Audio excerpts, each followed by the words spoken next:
নমস্কার বন্ধুরা, আশা করি সবাই খুব ভালো আছো। শুভমিতা ব্লগে সবাইকে স্বাগত জানাই। আজকে তোমাদের সাথে শেয়ার করব মাছের তেলের রেসিপি। তবে মূলোটাও কিন্তু কেউ বাড়ি খেতে চায় না। আজকে আমি এই মূলো দিয়েই মাছের তেল এমনভাবে রান্না করব যাতে এই সুগন্ধেই পুরো ভাত শেষ হয়ে যায়। বন্ধুরা, তোমরা কিন্তু বাড়িতে অবশ্যই একবার হলেও মাছের তেল দিয়ে মূলো বা আরো বিভিন্ন রকমের তোমরা তোমাদের পছন্দ মতো শাকসবজি ব্যবহার করতে পারো। একবার হলেও এই পদ্ধতিতে রান্নাটা করে দেখো, তারপর আমায় কমেন্ট করে জানিও রেসিপিটা তোমাদের কেমন লাগলো। তাহলে চলো বন্ধুরা, রেসিপিটা দেখে নেওয়া যাক। রেসিপিটা কেউ স্কিপ করো না। স্কিপ করলে আমি কি পদ্ধতিতে রেসিপিটা বানালাম বা কি কি মশলার অ্যাড করলাম সেটা তোমরা মিস করে যাবে। তখন হয়তো রেসিপিটা খেতে এতটা ভালো হবে না। এখানে আমি প্রথমেই 1 ডগ লাউ ডাঁটা নিয়ে নিয়েছি। এই রেসিপিটার জন্য ঠিক এই রকম একটু কচি বা নরম ডগার দিকের লাউ ডাঁটা হলে বেশ ভালো হয়। এদিকে দেখো, লাউ ডাঁটাটা কেটে ধুয়ে পরিষ্কার করে জলটা ঝরিয়ে নিয়েছি। পাতা কিন্তু বেশি দেওয়া যাবে না।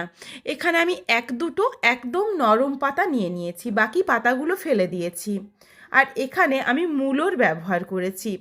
মূলো অনেকেই খেতে চায় না গন্ধর জন্য, কিন্তু এইভাবে রান্নাটা করলে মূলোর গন্ধটাও বোঝা যায় না, আর রান্নাটার মধ্যে যে মূলোর ব্যবহার হয়েছে এটাও কিন্তু একদমই বোঝা যায় না। মূলোটাও কেটে নিচ্ছি। আর এই দিকে কিছুটা মাছের তেল নিয়েছিলাম। মাছের তেলের নাড়িগুলো দেখো ঠিক এইভাবে টান মেরে মেরে বের করে নিচ্ছি। যতটা সম্ভব ততটাই নাড়িগুলো পুরোটা বের করে নিয়েছি।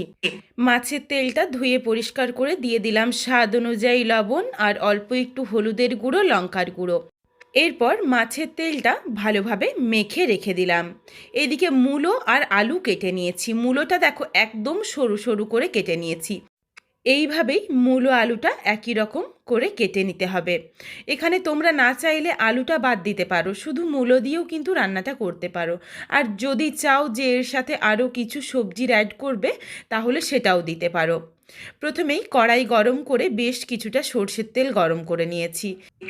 তেল গরম হয়ে গেছে, এরপর ফোড়নে দিচ্ছি শুকনো লঙ্কা আর 5 ফোড়ন। ফোড়নটা ভাজা হয়ে যাওয়া অবধি অপেক্ষা করব। ফোড়ন থেকে যখন সুন্দর একটা গন্ধ এসেছে, এরপর এর সাথে দিয়ে দিলাম প্রায় 2-3 কোয়ার মতো রসুন কুচি। খুব বেশি দিচ্ছি না। পরে আমি একটা স্পেশাল বাটা মশলার ব্যবহার করব, আর খুবই অল্প মশলার ব্যবহার করব, যাতে এই রান্নার স্বাদ ও গন্ধ সম্পূর্ণ বদলে যায়। রসুনের মধ্যে হালকা একটা লালচে রং ধরে গেলেই দিয়ে দিয়েছি মাঝারি সাইজের একটা পেঁয়াজ কুচি। পেঁয়াজটা একটু ডুমো করে বড় করে টুকরো করে নিয়েছি। পেঁয়াজ দিয়ে নাড়াচাড়া করে হালকা লালচে রং পেঁয়াজটা ধরে গেলে দিয়ে দিলাম কেটে রাখা আলু আর মূলো।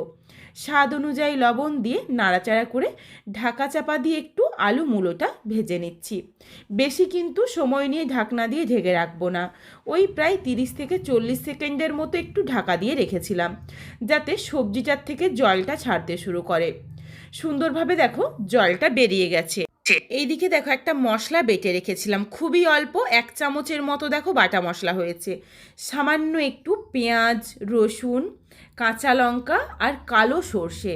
এখানে আর ঝালের জন্য লঙ্কার গুঁড়ো দেব না, এই কাঁচা লঙ্কার ঝালেই কিন্তু হয়ে যাবে।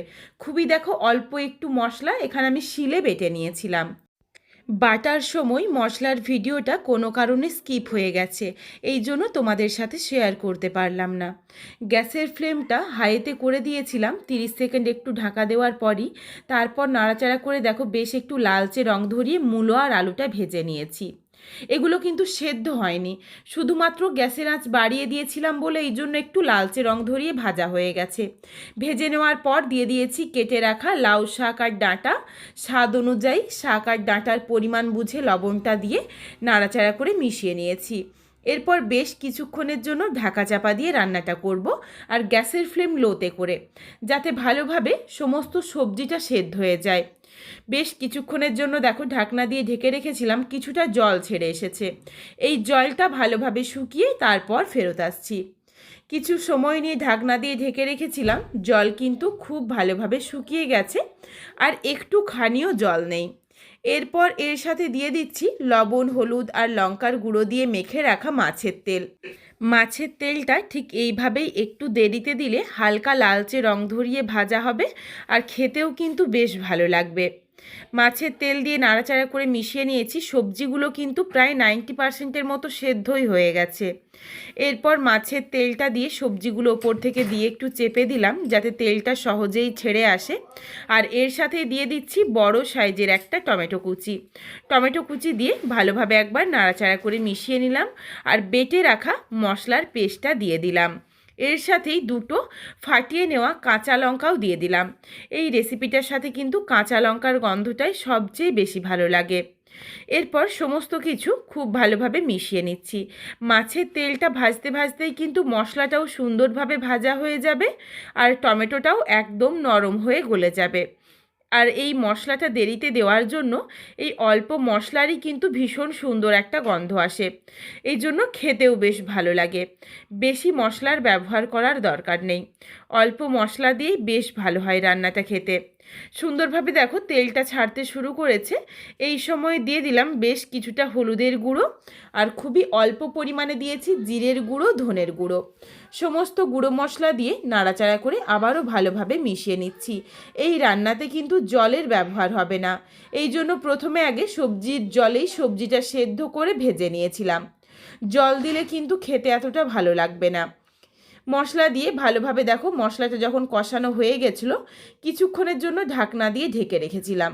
সুন্দরভাবে মাছের তেলটাও ভালোভাবে তেলটা ছেড়ে বেরিয়ে এসেছে আর সুন্দরভাবে কিন্তু ভাজা হয়ে গেছে। মশলার একটা সুন্দর গন্ধ এসেছে আর মূলোগুলোও দেখো বেশ একটু মাখো মাখো হয়ে গেছে। রান্নাটার মধ্যে যে মূলোর ব্যবহার হয়েছে এটা কিন্তু একদমই বোঝা যায় না আর খেতেও বেশ সুস্বাদু হয়। কিছুক্ষণের জন্য ঢাকা চাপা দিয়ে রান্নাটা করতে করতেই সুন্দরভাবে তেল ছেড়ে বেরিয়ে এসেছে মাছের তেল থেকে। রেসিপিটা একদম রেডি। নামিয়ে নেওয়ার আগে সামান্য একটু চিনি দিয়ে দিলাম যাতে টেস্টটা ব্যালেন্স হয়ে যায়। চিনি দিয়ে নাড়াচাড়া করে মিশিয়ে নিয়েছি আর দিয়ে দিলাম স্বাদ অনুযায়ী লবণ, বেশ কিছুটা ফ্রেশ ধনেপাতা কুচি দিয়ে ভালোভাবে মিশিয়ে নিলাম। আর কোনো কিচ্ছু দেওয়ার দরকার নেই। ভীষণ সুন্দর একটা রান্নাটার থেকে গন্ধ এসেছে আর একদমই অল্প মশলার মধ্যে রান্নাটাও হয়ে গেল। খেতেও বেশ সুস্বাদু হয়। মূলো যারা খেতে চায় না বাড়িতে অবশ্যই একবার হলেও এইভাবে রান্নাটা করে তাদের দিয়ে দেখো, বুঝতেই পারবে না যে এই রান্নাটার মধ্যে মূলোর ব্যবহার হয়েছে। আর যে কোনো সবজি তো খাওয়াও বেশ ভালো। বাড়িতে অবশ্যই একবার হলেও রেসিপিটা বানিয়ে আমায় কমেন্ট করে জানাতে ভুলো না কিন্তু যে রেসিপিটা তোমাদের কেমন লাগলো।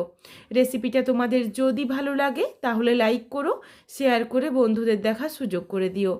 তোমরা যদি আরও এইরকম নিত্য নতুন ঘরোয়া রেসিপি পেতে চাও তাহলে অবশ্যই আমার চ্যানেলটিকে সাবস্ক্রাইব করে পাশে থাকা বেলটি অন করে অল নোটিফিকেশান অন করে দিও যাতে আমার প্রত্যেকটা রেসিপির নোটিফিকেশান সববার প্রথমে তোমাদের কাছে পৌঁছে যায়। আর অবশ্যই আমার চ্যানেলটিকে হাইপ করে দিও যাতে আমি আরও এগিয়ে যেতে পারি, তোমাদের সাথে আরও নিত্য নতুন ঘরোয়া রেসিপি শেয়ার করতে পারি। আবারও খুব শীঘ্রই হাজির হচ্ছি নতুন কোনো এক ঘরোয়া রেসিপি নিয়ে। পরবর্তী রেসিপি দেখার আমন্ত্রণ রইল।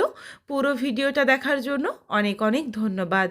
তাহলে আজকে আসি, সবাই ভালো থেকো, সুস্থ থেকো।